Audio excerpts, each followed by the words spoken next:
Welcome once again, everybody, to another episode of B&B Hockey Talk. And today, being Friday, we're bringing you a special Vancouver Canucks edition. I'm Aaron Bloxel with my co-host, Mr. Matt Balzer. Matt, the Canucks. Team Tank is upset right now. The Canucks 3-0-1 in their last four. No Jussi Jokinen here this year to ruin the party. It's guys like Pedersen and obviously Brock Besser, who's got the big point streak going on right now. I believe it's up to 8 games, ruining the draft for the Canucks. But they're only 4 points out of a playoff spot. What do you see? Do you think there's hope for Canuck fans? No, it's not going to happen. They got to pass Colorado, Arizona, Minnesota, and Chicago are all ahead of them in the standings right now. And all those teams have played the exact same amount of games, except for Chicago, who also has a game in hand on the Canucks right now. So it's going to be very, very difficult. It'd basically be a miracle if the Canucks do make the playoffs. I think I saw like a tweet, like even if like Arizona went like 5-4 to finish the season, the Canucks would have to go like 7-0-1 just to have like a probable shot. But with how their schedule shapes up to end the year, there's some tough teams on that schedule. With their win against Ottawa, I heard their chances went from 1.3% to 1.6%. So they're increasing it every day as we go along. And obviously they got help from Florida last night, who beat Arizona. But who would you say is the number one reason right now for the turnaround of the Canucks? They're going through this spell. They've got lots of injuries, and yet they've all of a sudden started to win. Is it the fact that they inserted Tim Schaller into the lineup? Oh, man. Well, they have been getting some depth scoring miraculously of late. It hasn't just been like Horvat, Besser, and Pedersen of late. They had like Tim Schaller, first 2 goals of the season. Who saw that coming? Then you had Granlund chip in with a goal against Chicago. Louis Eriksson, 4.9 against Ottawa. And as I will bring up, it was an empty net goal and 3 secondary assists. Hey man, they don't ask you how you got them. It just all shows up on the scoreboard the same way. Well, but yeah, and then I saw a tweet. It's just like, oh, Louis Eriksson put out 15% of his point total in one game, and the other tweet I saw was with the 3 assists that Eriksson had in that game. He only had 4 assists in his previous 40 games before that. So they're getting the depth scoring, is what you're saying. But yeah, it is nice to see them get a few. For me as a fan, like you always want to cheer for your team to win, but in the long term, it's better for them to lose because you want the highest odds going into the draft lottery.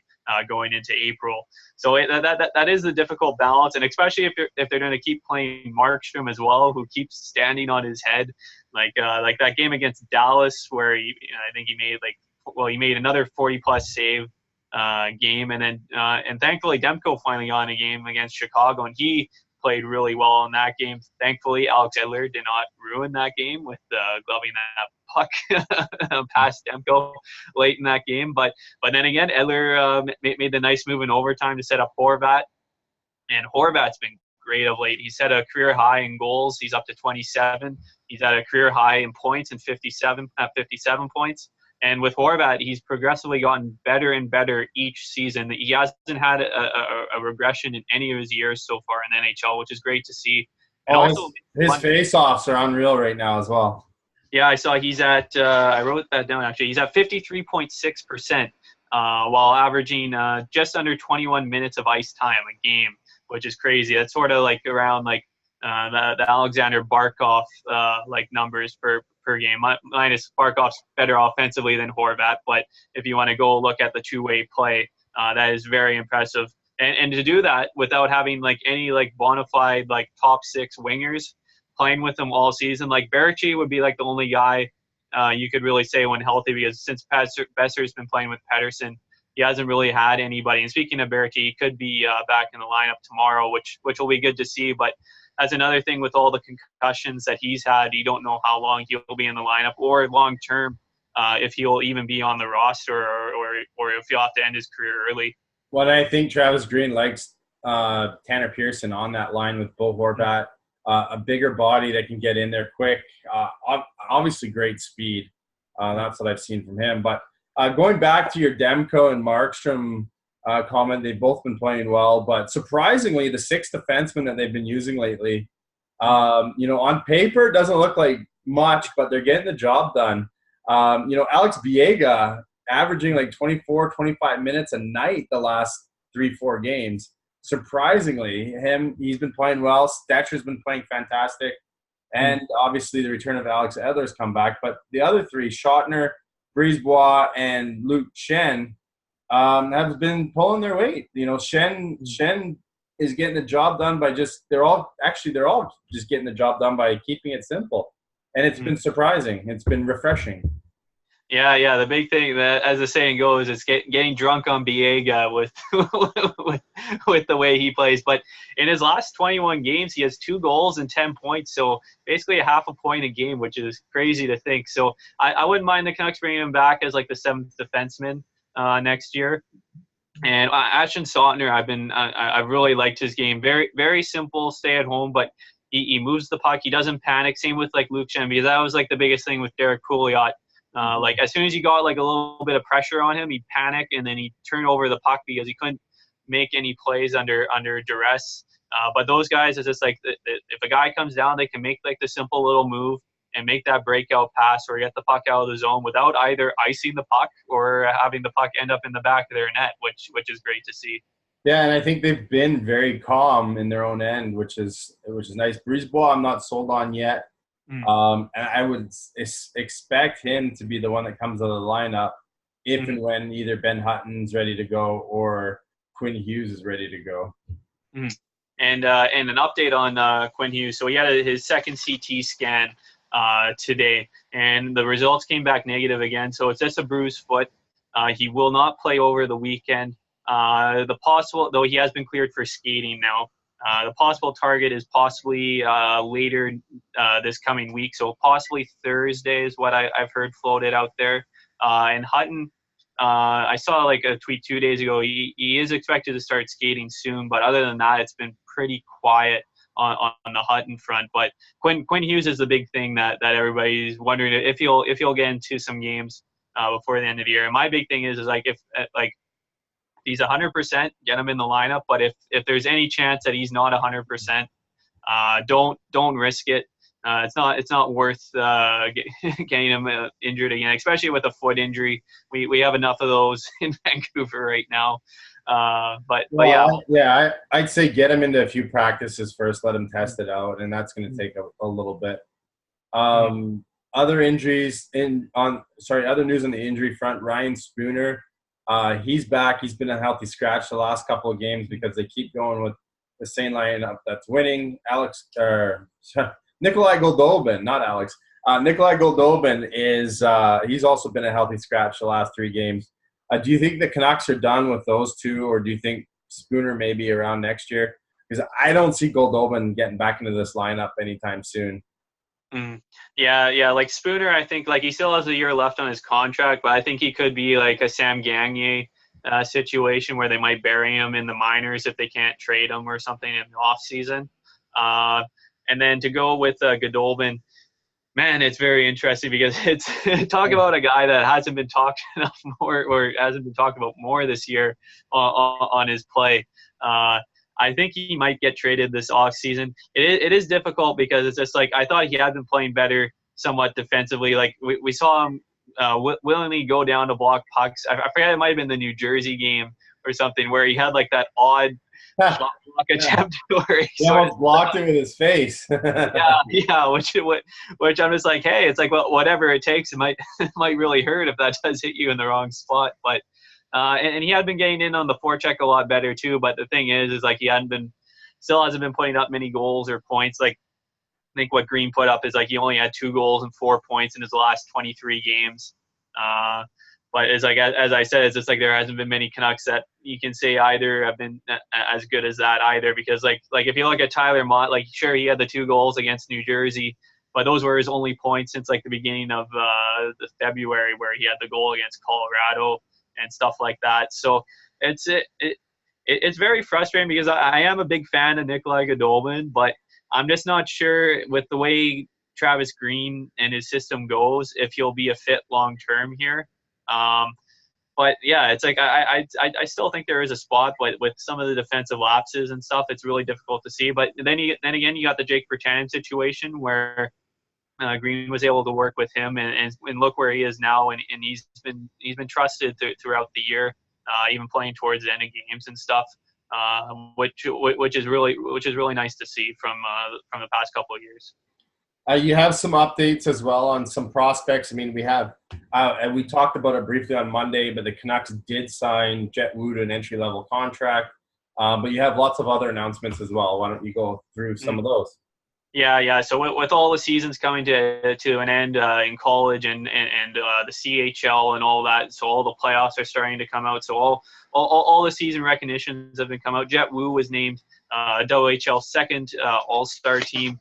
He finished the season with 12 goals, 66 points in 62 games, and 70 penalty minutes as well. So bringing that toughness there as well. Quinn Hughes was named a finalist for the Hobey Baker Trophy, which Adam Gaudette won last year. So you never know. We could have back-to-back years for Canucks winning that trophy, though I'm not sure if Hughes will be the favorite to win that. Cale Makar might be the favorite there. Yeah, and that's going to be another nice player to see in the next few years in Colorado. And Hughes was also named to the first team Big Ten All-Star team. Tyler Madden, who actually tied the game late in today's game in their playoff game, and they won in overtime to advance. He was named to the All-Rookie team in the Hockey East. Then we go to let's see here, Jack Rathbone. He was named to the ECAC All-Rookie team. As he finished in Harvard, he finished with 6 goals and 21 points in 31 games in his first year in college. And going back to Madden, he's up to 12 goals, 28 points in 34 games. And Michael DiPietro, he'll be getting set for the OHL playoffs with Ottawa, who is a top team in the OHL. He finished with 23 wins in 38 games with a .911 save percentage and 4 shutouts. And then going down to Utica, where, well, it's the same old with not much movement. Cole Lind, still 3 goals, 14 points in 47 games. Gadovich, 2 goals, 7 points, 37 games. McEwen, still the bright spot, 20 goals, 48 points in 59 games.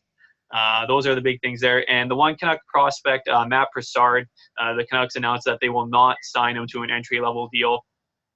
So he will re-enter this year's draft. He finished with 11 goals, 56 points in 65 games as a 20-year-old in the OHL this season.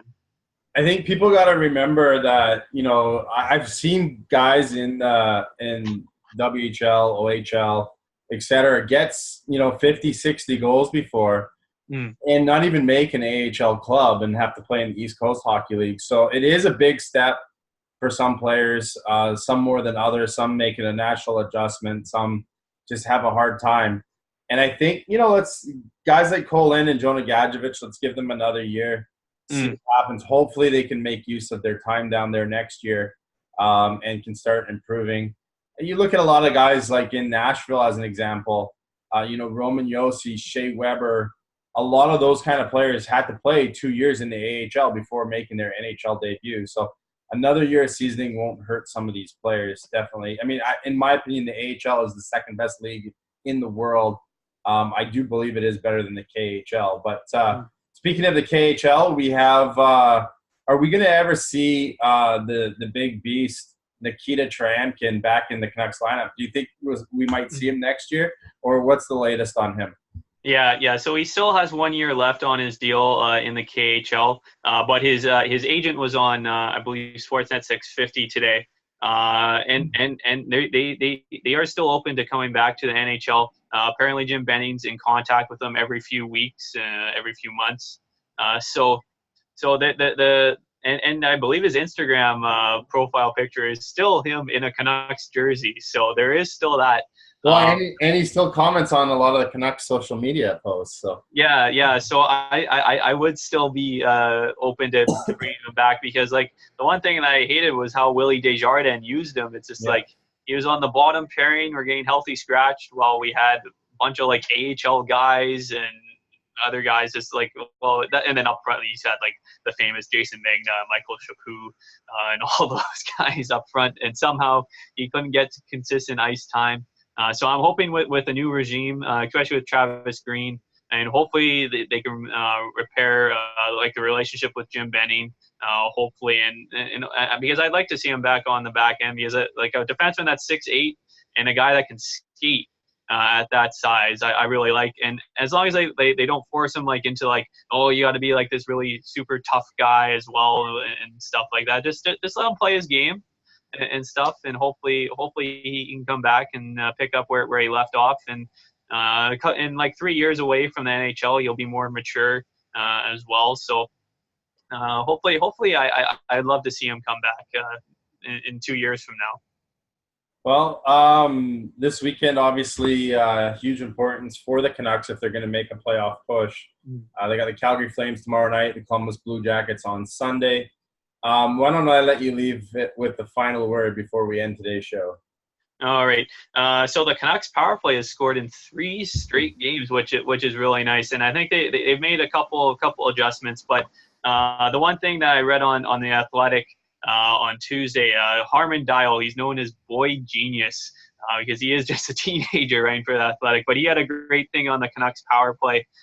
Between February and March, he tracked 151 entries for the Canucks power play, because everybody's been talking about the drop pass and some of the struggles on that. And on those entries, the Canucks drop passed it. They lined up in a drop pass position 69 times and passed it back 52 times. And none of those went to Elias Pettersson in any of those drop passes. The most was Bo Horvat, who had 13, and Besser had 12. Those were your top two. But the biggest thing, like when I saw Pettersson like gain it 0 times, is like you want your top player bringing the puck in and helping get set up on the power play, especially with the quickness that Pettersson has. Like Bo Horvat, I'm fine with, just because he is a very quick, elusive skater as well. But when you got like some of your slower guys like Pearson and Granlund were up there as well for the drop passes. You want your best player getting the drop pass. And also the defenseman that had like the best setup for the drop pass was Ben Hutton, who operated a 73% rate on 15 attempts. Like if you go to Alex Edler, he only had a 44% success rate when he did the draw pass in 25 attempts. So I know it's a lot of numbers there and stuff, but yeah, I thought it was something cool. But at least with the Canucks, with 3 straight power play goals in 3 straight games, that's really good to see. And Brock Besser on that 8-game point streak, man, it's really nice to see that shot come back. Like especially that one last game, just right by Nielsen on the short side. So hopefully they can continue to rip it up there. Well, and even against Chicago, it seemed like they just simplified their power play by getting it to Edler. And if he can, right away, he's firing it on net with Levo and Horvat down low. Mm-hmm. And they're just getting traffic to the net, keeping it simple. And if they have to set up, I mean, you still got Pettersson or Besser for their big shots on the outside. So definitely simplified. But remember to like and subscribe to today's show on our Facebook page or on our YouTube channel. We thank you very much for joining us, and we'll be back next week with our look around the NHL as we're getting close towards the end of the season, and hopefully the playoff picture will clear up a little better for what we might expect. So stay tuned, everyone. Thanks for joining us, and have a great weekend.